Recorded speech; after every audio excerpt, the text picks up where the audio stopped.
much for joining us on this Friday night. We're so excited to have you guys here. My name is McKaylee. I work with Tattered Cover Bookstore, and I want to say thank you for joining our virtual community tonight. This is just wonderful. The fact that we're able to continue having virtual events in this health crisis, when we cannot be a community in person, we can be a community online. And so we're so grateful. It's because of you that we're able to continue doing these wonderful virtual events that we have here tonight. So if this is your first one, welcome. We're so excited to have you here. And if this is old hat for you, you've seen me way too many times over the past couple of months, hello and welcome back. We're also happy to have you as well. It takes everyone to continue supporting local independent bookstores, supporting local businesses. We are the reason that Tattered Cover has, you guys are the reason that Tattered Cover has been open for almost 50 years now. Tattered Cover turns 50 in 2021. That's bananas to think of for a store. And it's all because of you. So thank you for that.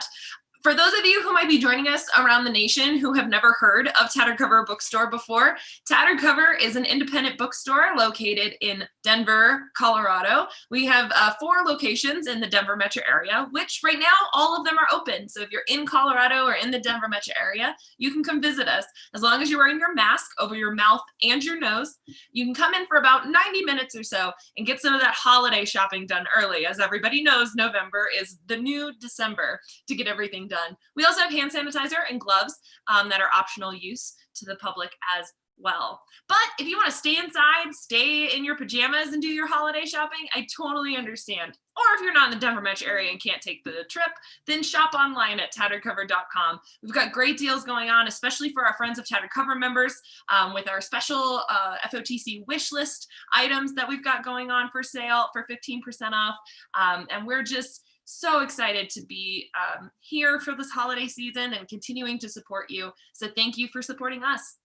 And so I want to also let you all know that closed captioning is enabled on this video for anyone who might need it. The way to enact closed captioning is on the square that you're watching me on, or rectangle, the screen you're watching me on right now. If you hover your mouse over it, there's a black bar at the bottom. Down there along that black bar is a button that has CC on it. Click the CC button and closed captioning will be enabled for those who might want it or need it. So we just want to let you know that that feature is available.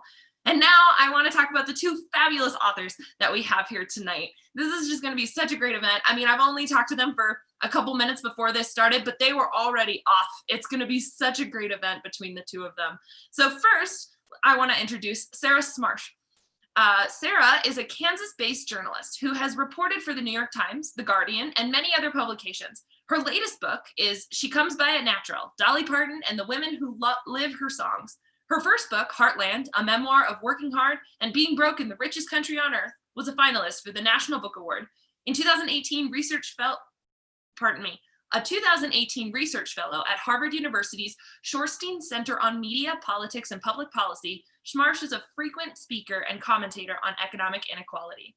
And then we have Kao Kalia Yang, and she is our author of the hour. She's the author of The Song Poet, which received the 2017 Minnesota Book Award and was a finalist for the National Book Critics Circle Award, the Chautauqua Prize, the Penn USA Literary Award, and the Dayton Literary Peace Prize. Her previous book, The Late Homecomer, also received the Minnesota Book Award. Her children's books include A Map into the World, which won the Minnesota Book Award, and The Shared Room. Yang, a regular contributor to NPR's On Being, lives in St. Paul, and we are here today to talk about her latest book, Somewhere in the Unknown World. And it's my honor to introduce Kalia and Sarah, who are going to join us now, and by turning on their cameras here. Let's see. And they'll be joining us in just a moment. And there's Kalia, hello. Hello, thank you for that lovely introduction. Oh, those are your accomplishments. I just read them out loud. Hello, Sarah. Hi, everybody. So happy to be with you this evening. Thank you for joining us. Kalia, I'd love it if you could start with a brief summary. I think you may have a reading for us of your latest book, just to give us a bit of a taste of what this latest work is for us. Fantastic. I would be delighted. So I'm coming to you from St. Paul, Minnesota. I should say I have 3 little ones. They love the paper from my printer. So we have any interruptions, that is who they are, and that is what they're here for. This book came out on Tuesday, Somewhere in the Unknown World. I started writing in 2016 when Donald J. Trump was first elected president. I don't believe in coincidences, and so the book comes out in 2020, right after the election. The dedication. For the refugees from everywhere, men, women, and children whose fates have been held by the interests of nations, whose rights have been contested and denied, whose thirst and hunger go unheeded and unseen. It begins with a poem from my favorite American poet, Lucille Clifton, quilting. Somewhere in the unknown world, a yellow-eyed woman sits with her daughter quilting.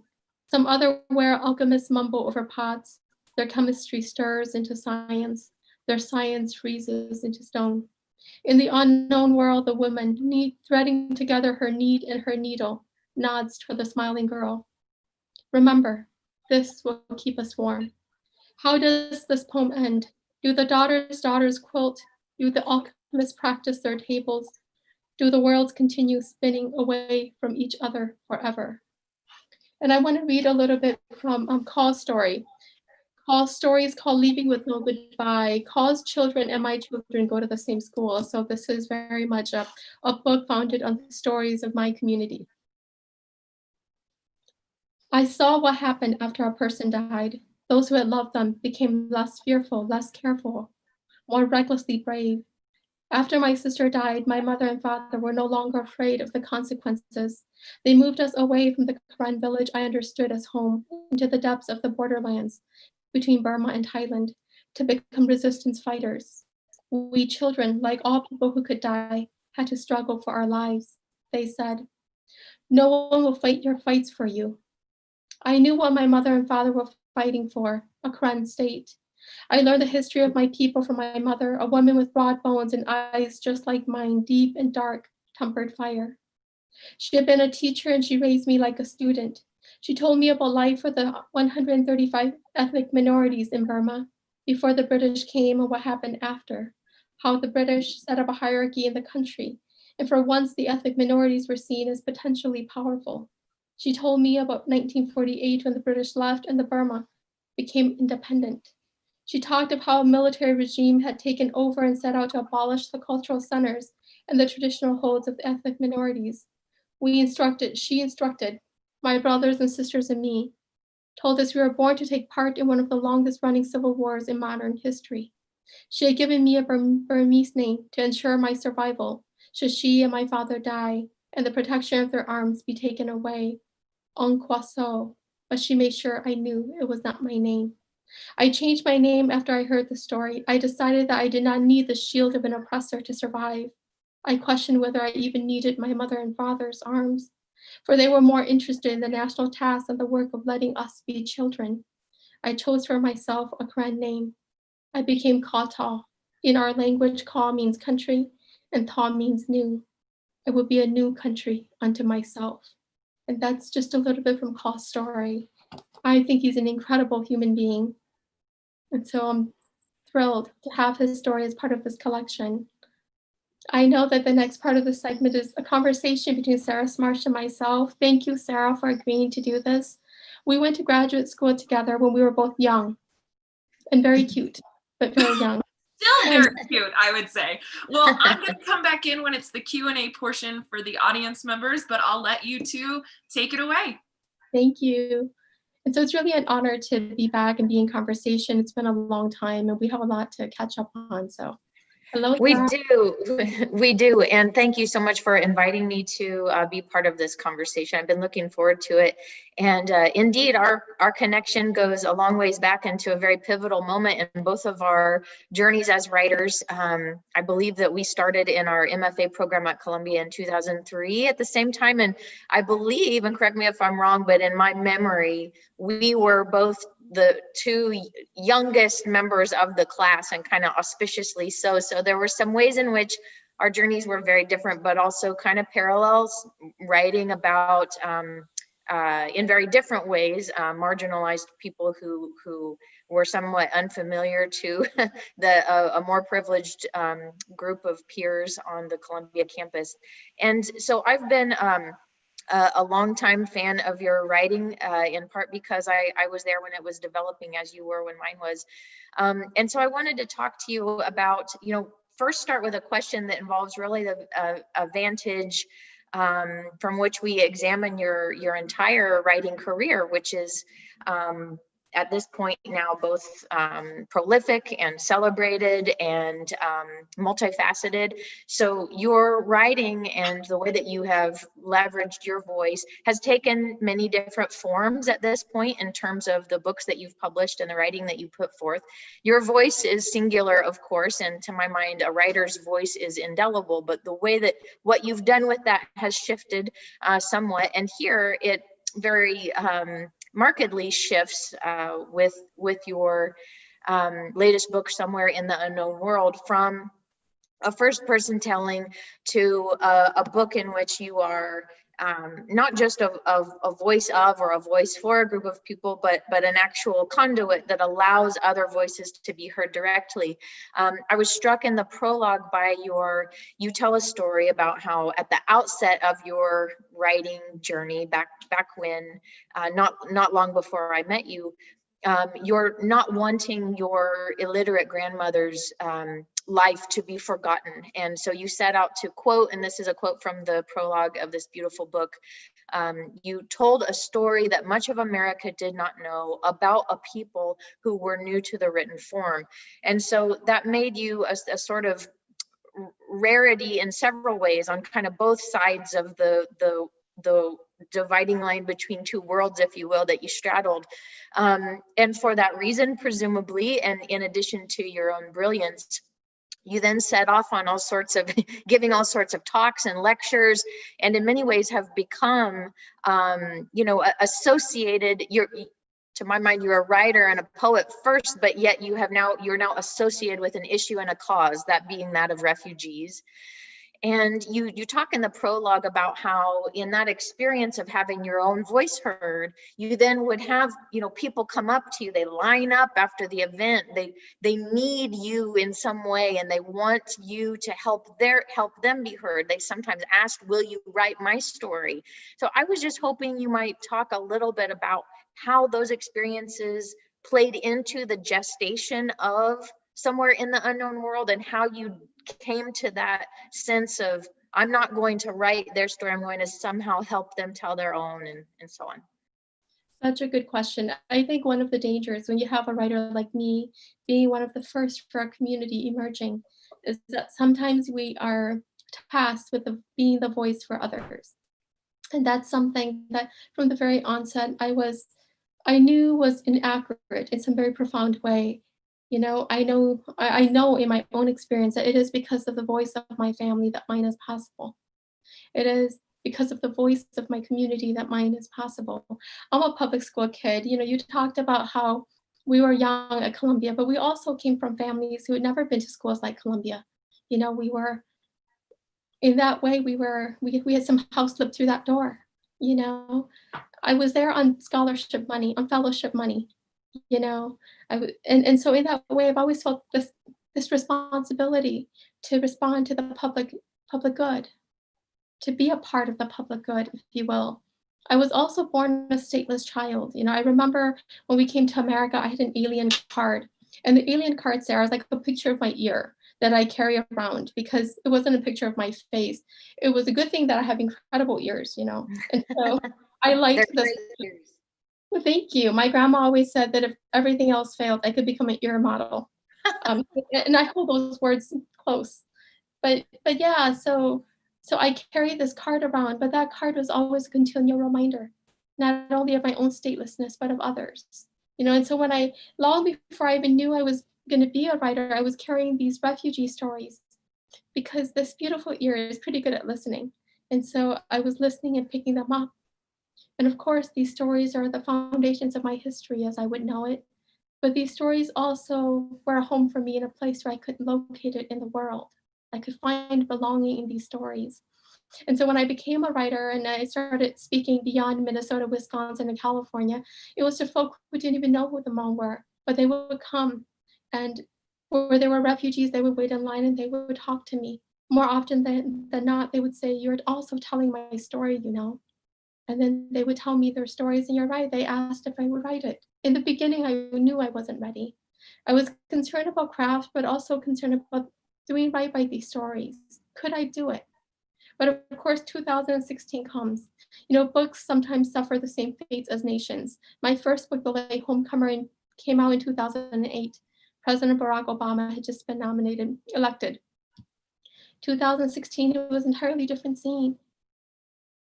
And it became such that there were no good reasons for me not to write these stories down. And so I, along with my editor, Reva Hockerman at Metropolitan Books, you know, this idea was born. Could I do it? It was my own fears that were telling me not to. And so I went into my community and I listened and I talked, knowing that every individual who talked to me, that I would write their stories down. Because as a refugee myself, I knew far too many people who shared their stories with scholars and writers, thinking that something was going to happen, but angles change, different decisions are made, and they waited in vain. And I did not want that to happen. So from the onset, I decided I was going to talk to 14 or 15 individuals, and I would write each of their stories down to the best of my ability. But this isn't like looking in a mirror. You know, I am not offering them a reflection of their lives. I believe that the work in the somewhere in the unknown world is very much like a portrait. I'm looking at their lives and I'm drawing a portrait of it. And in the end, I hope to show them things that perhaps they haven't quite seen, give them context in the places where they were alone and isolated and lonely. You know, I was just thinking of last night, I watched an episode of, there's a great PBS documentary series called American Masters. And I watched an episode last night about diverse swath of women who were involved in the fight for suffrage here. And when they were talking about the experience of Black women and the solidarity that they felt toward you know, if they had some little bit of capital or agency that they were able to glean amid white supremacy, it was very important to then leverage that to lift other people up. And I believe that their movement is credited with the phrase, which is now somewhat ubiquitous in social movements, lift as you climb. And I was just thinking of that as you were speaking. I would love to know what went into your, just as a book nerd, I would love to know what went into your decision about how then to approach just the structural decisions and the organizational decisions when you have this deep calling that you sense, and it is in some ways can be a heavy task or assignment to, as you said, do right by people's stories, you know, but then you come into just the practical stuff of writing and creating a book, and then you've got to turn into, you kind of harness a different part of your brain while being true to that mission statement. So you give us 14 voices or stories outside of your own, and these are many or all, right, were folks who you already knew in your day-to-day life, which I'm going to mention folks who follow your work or just are concerned with refugee issues might know that Minnesota, where you have lived for probably 33 years now, is home to more refugees per capita than any other state. And that group includes Hmong, Tibetan, Somali, Burmese, and many others. So I'm just curious why the decision to kind of harness folks from your own community toward that mission. You know, you could have a more classic strategy for an essay collection or anthology is like to put out a call for submissions, or, you know, and then if you could talk also then about the hand that you played in evoking their voice and just the editorial hand that you exerted to both honor their telling and not impose yourself onto it. That's a lot in one question, but I know you can handle it. A lovely, lovely question. And it's really a writer's gift. Craft is something that I hardly ever talk about, because sometimes I think people get lost in the issues and the stories I'm actually writing. But craft, as you and I know, is a big part of the work that we do. After the initial conversation, I wrote this very messy manuscript, which was everything that they had said to me. I wanted to make sure that I heard it right, that it was accurate. And again, some of the teachings of our MFA professors at Columbia, I sent it back to the individuals. I wanted to make sure that it was accurate. And when I heard back that it was, then I let it sit for a whole year before I opened it up again, so that I could distill the stories that really spoke to me, the stories that I thought captured the essence of who these individuals were. But what I really wanted to do was I wanted to bring my readers into the houses of their neighbors and their friends, right? Afganzada is a Lyft driver across these cities. Bayan works in one institution and Awa works in another local college. These are the people in my life, and I wanted to honor these spaces. But I also knew that these are the people across the state, across the country, across the world, refugees from everywhere. When we talk about refugees and immigration in this country, we tend to focus on the coast, like most things. We don't think about the American heartland very often. The space that has made writers like you and me possible. I am not the face of a Minnesotan author that people immediately think of when they think about Minnesota. In fact, I contradict most of that until you understand the history of refugee resettlement in Minnesota, and then things begin to make sense.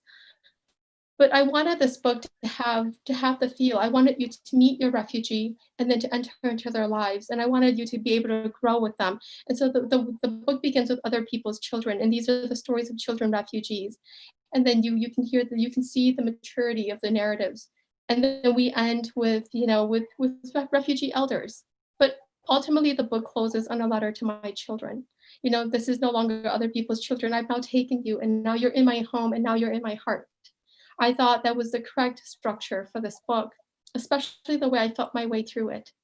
In the beginning, there's so much hope and so much beauty, and then you see all of life. And so in that way, I think it mirrors the arc of a full human life, that gift of wisdom that's surrounded by experience so many of us don't know what to do with until the end. That is so beautiful. And I love, that's the mark of a true writer, when the structure in some ways itself calls forth the meaning reflected in structure. And it's a great segue to your answer was a great setup for my next question, actually, which I was thinking about how a recurring theme in your work, not just this book, is a blurring of boundaries of, the way that, at least in Western society, there's a lot of compartmentalization that involves separating this from this. So your writing is always reminding us of the connectedness of all things, whether that is generations across eras, even your memoir, The Late Homecomers, if it is, yes, it is a memoir, but it's also an intergenerational woven braid of stories that you inherited and are honoring, even as you are a voice in your own right. So that it takes a real humility, I think, and a rare one for a writer to acknowledge. There's something about what you do with your work, I think, that at once dignifies your own greatness and acknowledges your own smallness in the bigger scheme, and that allows for a blurring between someone else's voice and your own, between the past and the present and the future. All of that kind of dissolves.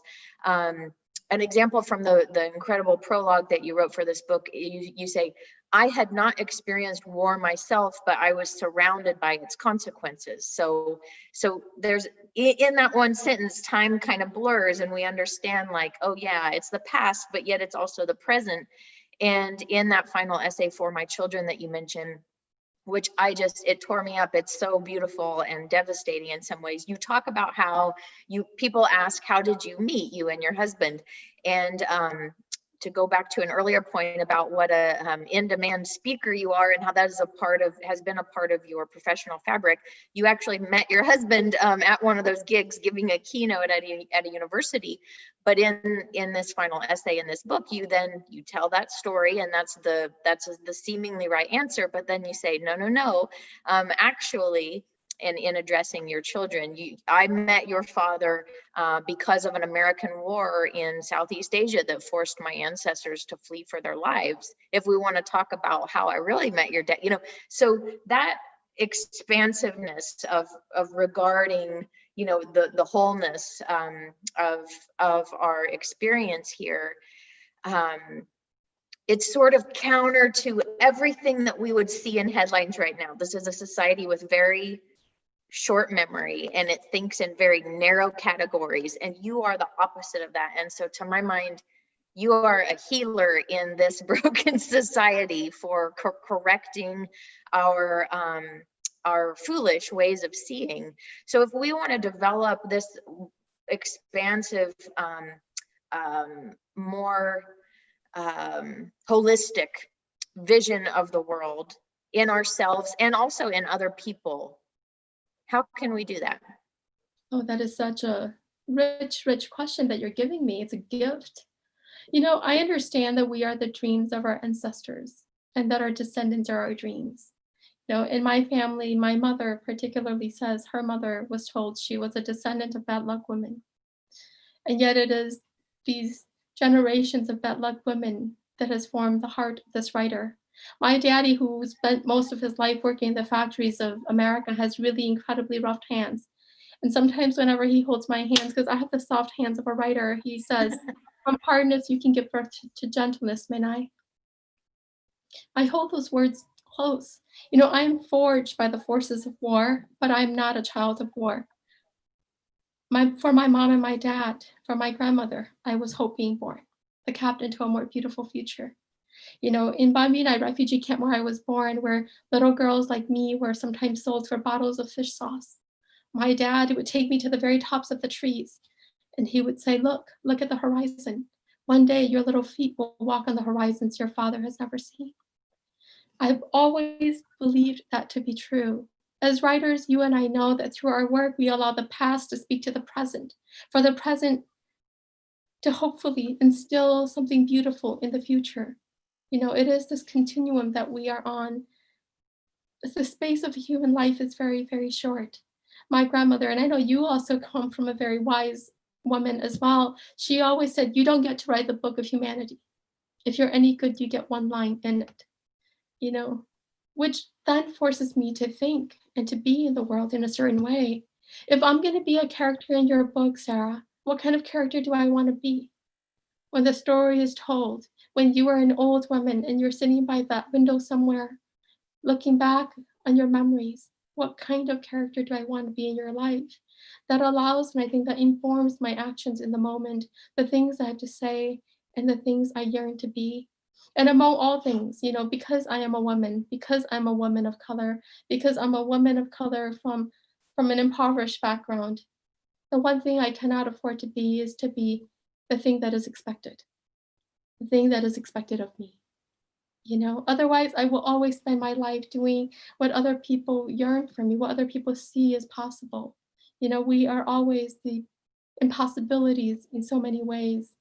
I have a TEDx talk and it's titled The Impossible Happens Every Day in the Life of a Refugee. I understand that, and I hold that very near and dear to me. But I think to get to the heart of your question, it's a simple truth. Words write on memory. And we have to use our words carefully to build and envision the kinds of worlds, the kinds of beings that we want to be friends with, that we want to be surrounded by, that we see ourselves in our greatest moments as. And so it's always this relationship that I'm talking to when I'm on the page and when I'm off of it. Because like sometimes there's an opportunity for us to speak. And I never go into these talks with anything written because I'm not interested in speaking at people. I want to be in conversation with them. And I think that is so important because there's a part of me that is always waiting still to hear the words that I've not heard from the world around me. Does that make sense? So I never want to lock myself in. And the same is true on the page and off of it. So that's how I try to live. That's lovely. And I think by the way, if folks haven't seen your TEDx talk, you all should look it up. It's incredible and rightly followed by a standing ovation, and it's dark in the theater so you can't see, but I'm sure that people were crying in a good way. We've got time for one more question before audience Q&A, and this sort of flows from the last question, but kind of returns to the realm of books and craft. People often describe your work or often describe you as a writer being poetic, because this is, again, with our Western conceptualization of categories, there's a big emphasis on what genre is this for a writer. You and I know that poetry and nonfiction are natural sisters. But for some folks, it's striking or surprising to find the rhythm in your voice and the freedom with which you use language. I'm curious how, over the course of your career, how your relationship to genre has or has not changed, your relationship to the idea of things being labeled that way, which in some ways is sort of counter to the kind of undercurrent of your culture, I guess. And how, if any, that relates to your new book, Somewhere in the Unknown World. Lovely question. I think to understand where I'm situated on that question of genre, we have to understand at least three things. In Hmong, there is no word for art. Art is simply the way we live. You know, long before I saw a book or a TV screen, I saw the world of story on the spread of the arms of the people who loved me. And I think always of Uncle Ju's arms. He would hold out his arms, Sarah, and he'd say, every piece of hair is a tree. My knuckles, these things are mountains. And my veins, these are the rivers. Every time I see a page, I see the spread of his arm first. That is where the story emerges. I remember when I was leaving home for New York, and I'd never been to New York. I'd only ever seen it on TV. And one of my uncles came and he said, what are you doing? What do you even know about writing? What do you even know about story? You're so young. And I said to him, it's a beginning, a middle, and an end to something. And he says to me, never forget this. Every story is like the stop sign on the road of life. Its purpose is to make you pause, check both sides, look at the trajectory of the horizon before you continue. And those words, they guide the writing heart of me.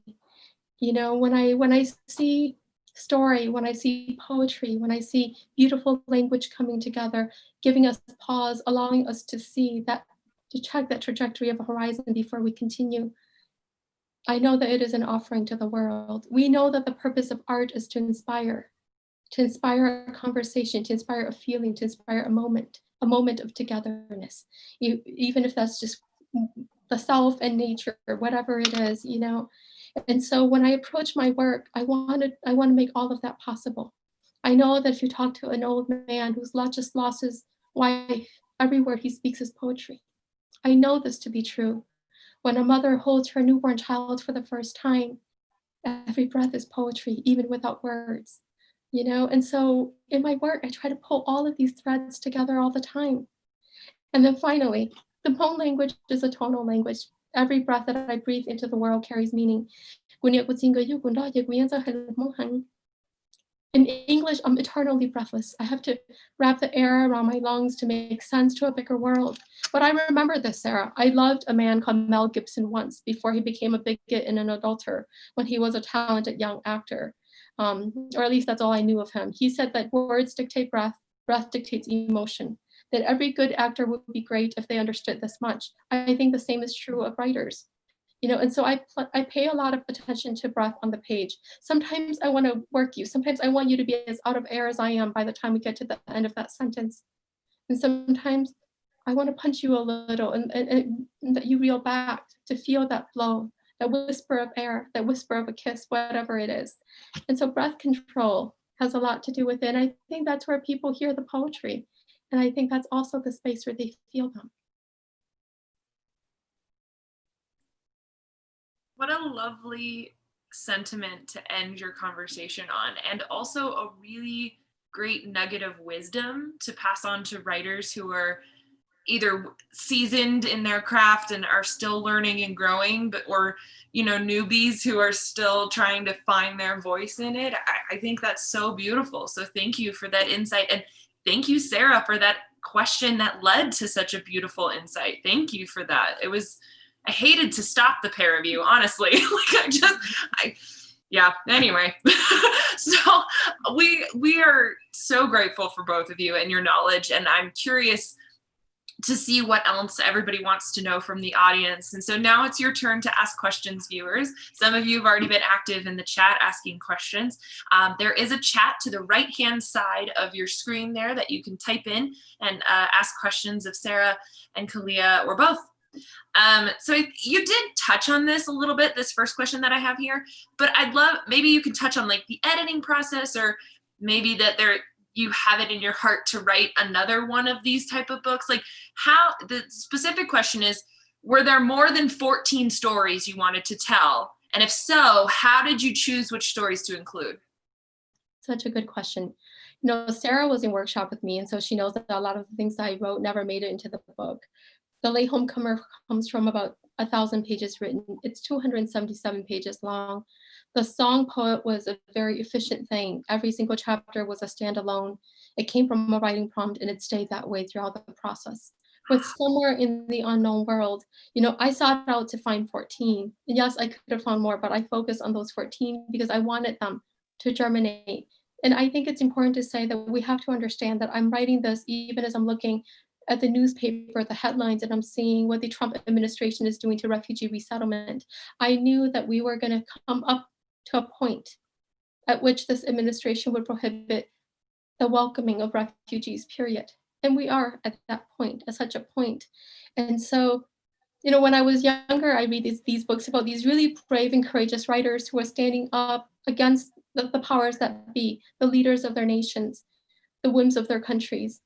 I never saw myself as such. I never sought out to become such a writer. And yet here I am, actively working on a book that I know will stand and attest to everything that the current administration is doing against the refugee resettlement. And so I felt a great sense of urgency and a great sense of efficiency as well. It was all very messy until the end. My editor will say it was a mess until the end. That is a part of my process, and I think that is true to the feelings of the book. You cannot take shortcuts. That part of the work cannot be manipulated. And so a very messy process. But yes, these stories abound, and I could continue writing these books forever. But as Sarah has said, I don't like to. I like to experiment. I want to give myself opportunities to grow, and that's only possible if I say a book is done and I'm able to move forth and stand up and let it walk and run away from me. Yeah.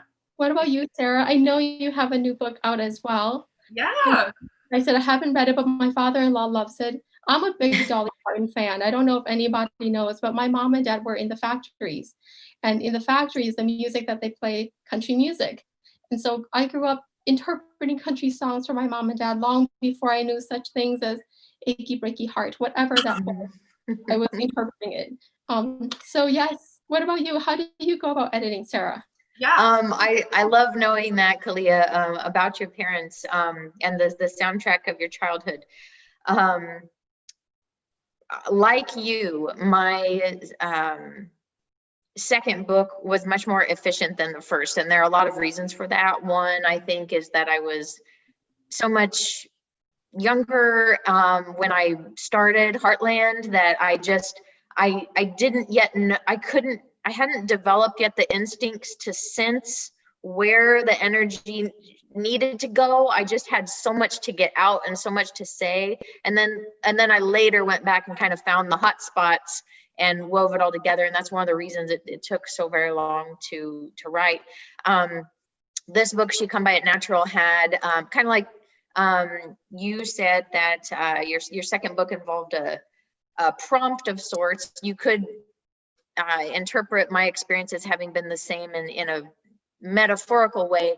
There was a small magazine that is about country music and roots music, had a fellowship offering a writer an opportunity to spend a year writing quarterly installments, very in-depth about some way in which country music intersects with culture and social progress. And I had this idea, like you, in 2016 because of the dawn of our current political era. And I was so, as someone who comes from rural America, so sick of every headline, you know, painting that group of people as a kind of political monolith, and specifically a nasty and bigoted one. Dolly Parton is of course a daughter of rural America, and to my mind she represents the best of that place and the opposite of a lot of those headlines. And so I applied for that fellowship saying I want to write about Dolly Parton as like an exemplar of working class feminism. Mm-hmm. There was also a lot of misogyny in the air in 2016, of course, with a female presidential candidate. And so with that mission statement, then when I was fortunate to win the fellowship, I just, you know, I knew exactly what I was setting out to do. It had a much more narrow focus, and I kind of churned it out. So, so the editing process, I guess, you know, it's so much easier if you're efficient on the input, I guess. So. Yeah. Pure fact. No, it's completely fair. No, it makes sense to me. It's something I love talking to writers about craft. I find it so fascinating just because in the end, we get a book, right? But the process and the way each individual goes about it is so different and so beautiful, and messy, and and sometimes better days than others. I love it. I kind of hate to ask this question, but it did pop up here because I know how it feels after you've just finished one project to try and think about another one. Sometimes can be really hard, but they want to know, do you have any future writing projects in the wings? And if so, any bit of it that you can share with us. So again, your book just came out on Tuesday. Your book came out a month ago. And sometimes it's like, oh, I just did this one. But but do you have anything that's churning? Anything already working on? Kalia, you're nodding. I do, and I love these questions because books end a long time before they begin. In some ways, Yes. you know, the moment an author finishes a book, it only begins to live in the world. But again, books end a long time before they begin.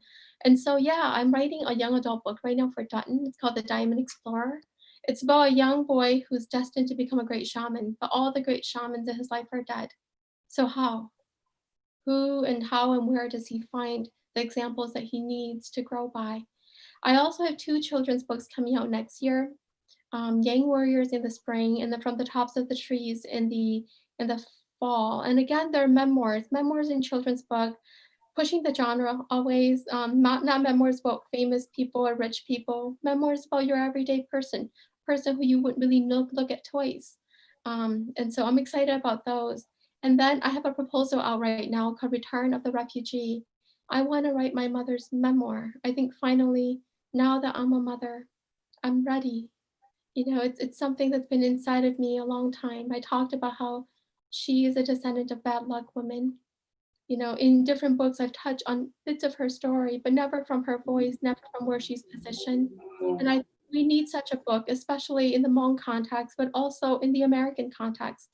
We need to see the women with the red hands at the factory up close. We need to look at that line of mothers waiting on Christmas Day at the Salvation Army so they can have toys for their kids, you know, toys for tots. My mother in our home was always the woman who opened the door when Meals on Wheels came. It was never my dad. It was always my mom. She was the one who used the WIC vouchers in the grocery stores when everybody in line was sighing, you know. And so I really want to honor her story. And I feel this, I mean, this is funny. I don't think I have time to wait, you know. And so that is the story that my agent is shopping right now. So we'll see if we find a home for it. I know where it ends. I'm not quite sure where it begins, but I know exactly the moment it ends. I just hope and pray you find the right home for that story, because hearing your passion behind that just almost brings me to tears. Like, we are daughters here, you know, we are as women united, and hearing those stories, that's, yes, damn right. Amen. I hope that finds the right home for you. And what about you, Sarah? What has inspired you or, you know, piqued your interest to write about next?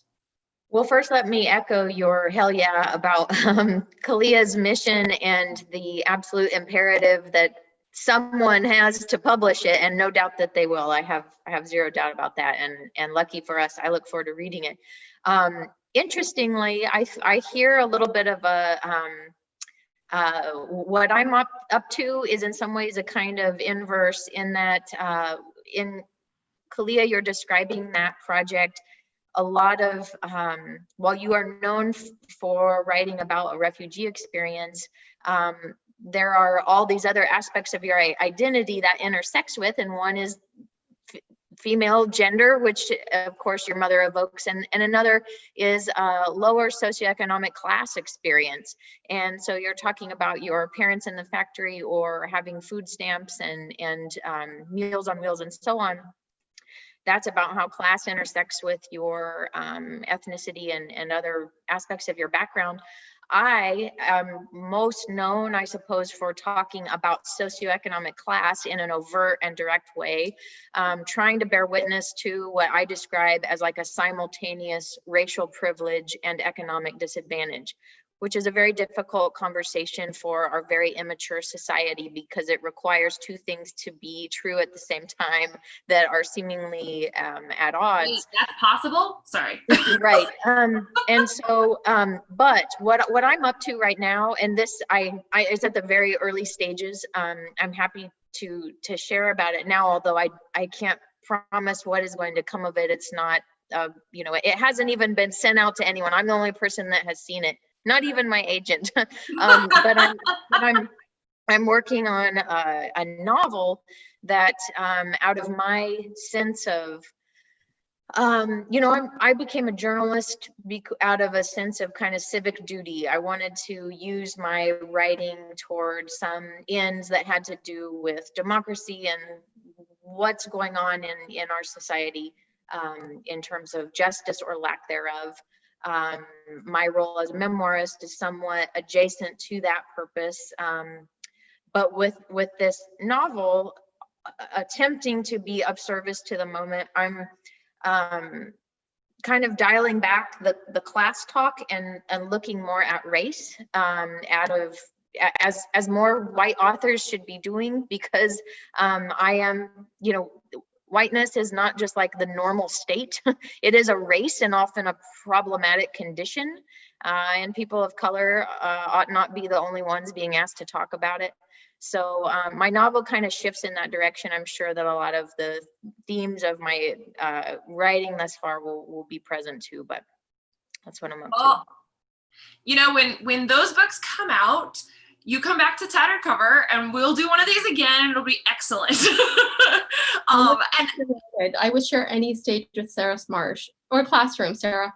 So same. It would be an honor. We'll take you both. Thank you. That would be wonderful again.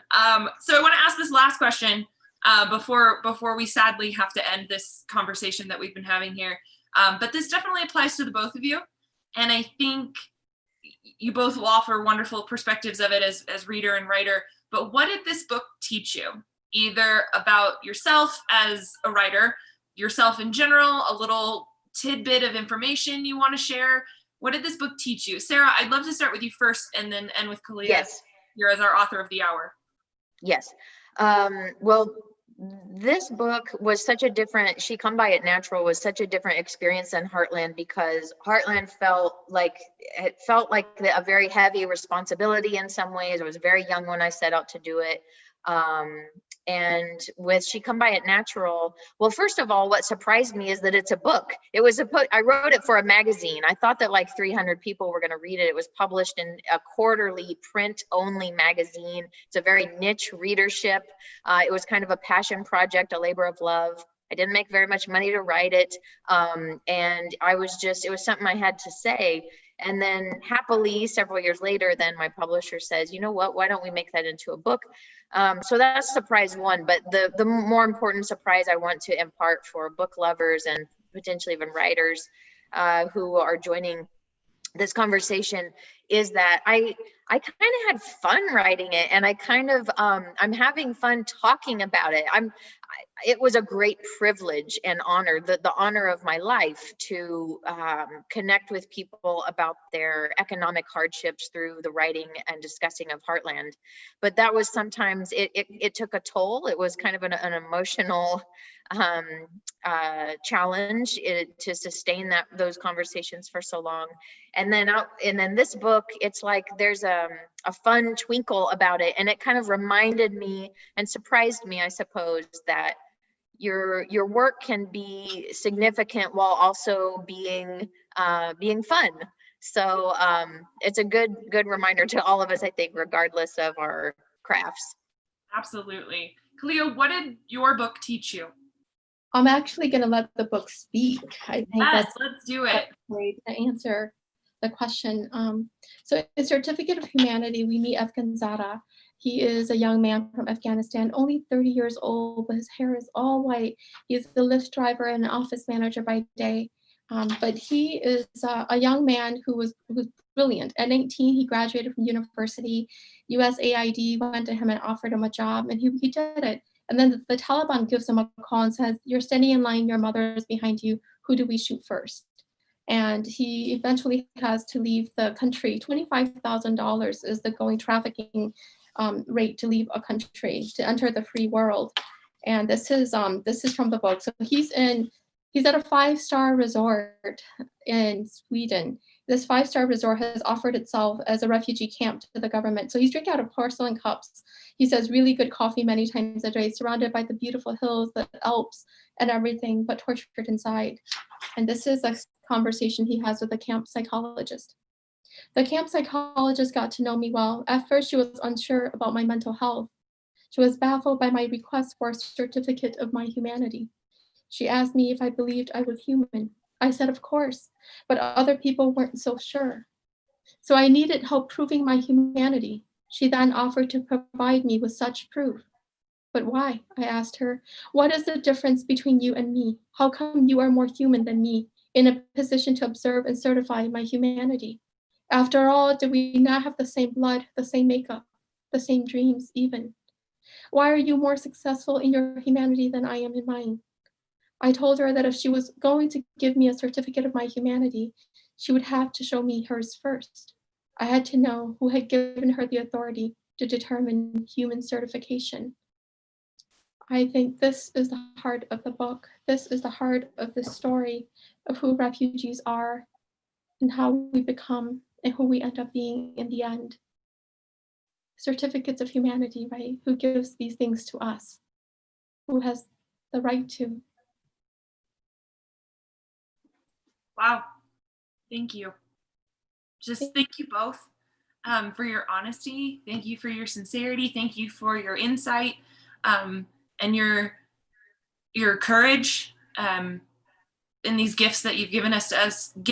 And Kalia, just thank you for bestowing this book upon the world and taking up that mantle, because you didn't have to. And you might have think that you did, but you always have a choice. And so just thank you. I feel very touched by this conversation and very touched by this book. And I hope that anybody watching feels the same way, so that they can get themselves a copy, because it's worth it.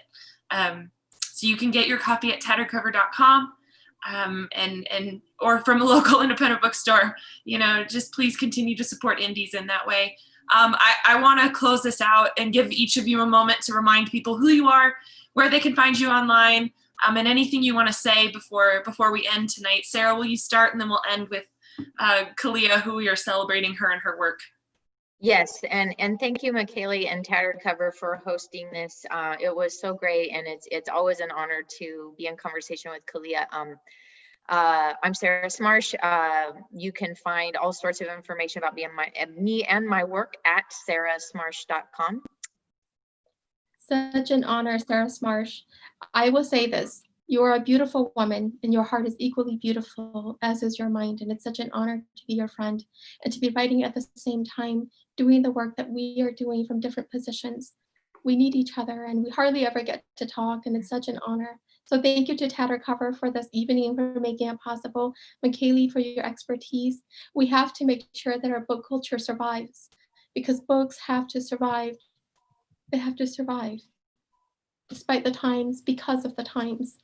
My name is Kao Kalia Yang. You can find me online at kaokaliayang.com, or you could just go to YouTube and watch videos of me.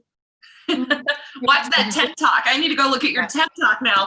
I'm so excited. And I'm McKaylee with Tattered Cover Bookstore. And once again, we've been celebrating Kalia's new book, Somewhere in the Unknown World, which you can get your copy either in stores at Tattered Cover or online at tatteredcover.com. I want to thank you guys again for continuing to support the community, local independent bookstores, local businesses. For a lot of you right now, it's dinner time out there.